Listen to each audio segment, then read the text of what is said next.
नमस्कार. जय भीम, जय ओबीसी, जय संविधान. आज मी श्रद्धेय बाळासाहेब आंबेडकर यांच्या उपस्थितीत परभणी येथे प्रवेश केला आणि प्रवेश करण्यामागचं एकमेव कारण म्हणजे माझ्यासारख्या बहुजन समाजातून आलेल्या प्रवर्गाला खरोखर कोणता पक्ष न्याय देत असेल तर ते म्हणजे वंचित बहुजन आघाडी.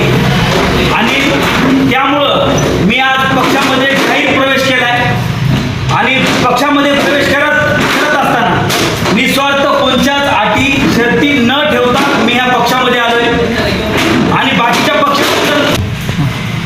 पक्षाचं जर बघायला गेलं ना तर बाकीच्या निष्ठावंत जे कार्यकर्ते जे 30-40 वर्ष झालं प्रत्येक आपापल्या पक्षाचं काम करायले त्यांच्याकडे जर बघायला गेलं तर आजची परिस्थिती त्यांच्यावर अशी आली कोणी घर देते का घर अशी परिस्थिती त्यांची झाली.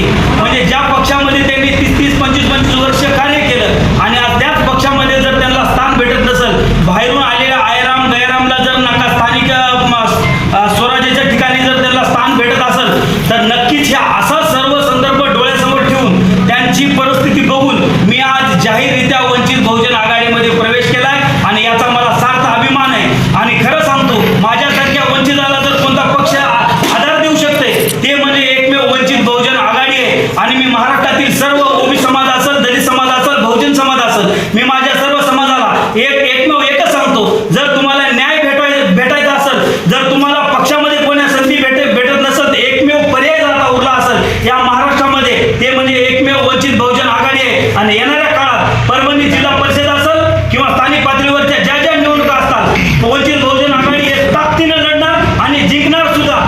हे काही जे 18 पगड जे काही पक्षाचा बाजार थांबलाय बीजेपी असेल